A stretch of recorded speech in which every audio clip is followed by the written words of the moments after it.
Abra mswena mswene wacho ndiani kuda undichacha ndiwani andiraramire munhu kwachapira denga racho ndiani akuchidira rizare ndiani dira rizare. Why you call me here? Ini zvangu murwere ari muna mutadzini ari kuzviti wekujamaica haanasi kuzvinzwa zvaari kutaura ini. Of course, how do you know it? Ingwa ndikakuziva kuti panapa zvinoda vanhu vakadzidza chirungu. Munhu angokudza tu chirungu 3 chete wakutotadzoziva zvaataura. Kwete kudaro ari kutaura madhibidi zvinoimbwa mumasongo ana Bhiri Saganara meno ndatadza kumuntu.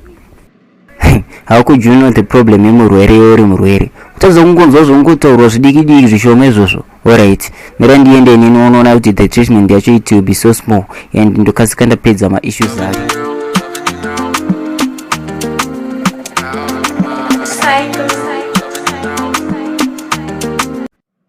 Tsano muri sei makasimba here?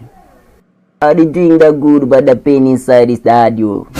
Okay, so what's the pain come from? The pain is under my back yo.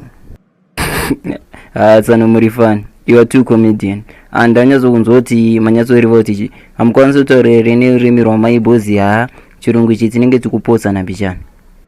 Hold on my daughter, can you treat me? Not talk to me like that oh. My pain is still on the backyard.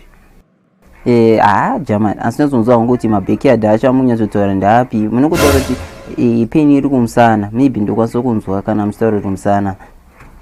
Of course, I said my pain is under my back, eh? Why you could want me to repeat the same thing? Ndanzwisisa. But tell me what the pain yakanyatsokonzerwa nei kuti muzotanga kunzwa zvamuri kuzwa izvi German. Oh doctor, I can tell you what the thing is. This is the long story, you know. But a long story munongete nonzi summarize. Mungotaura zvidimbo tokasika tanzwa nyaya yacho toziva kuti totreata sei tichienda sei nekupi. I don't know where to start from, but I remember it was night when 14 girls come to my yard, and then I introduced to them my another brother, and then they entered my house, and I told you the truth. They obliterated my back, you know. My back is now too broken. Okay, Rasta. Now I understand your situation very, very well. Saka, mira nini nenentora ma authorized belekula kutsulu munzule kazita yekuti tikwanise kukutreat. Kunaise mazuka makaita kutsanga kuvundumara kungema ngamchita fight mukwakanaka here. All is well, but the problem in a German room, it is not evaporated. This is sick.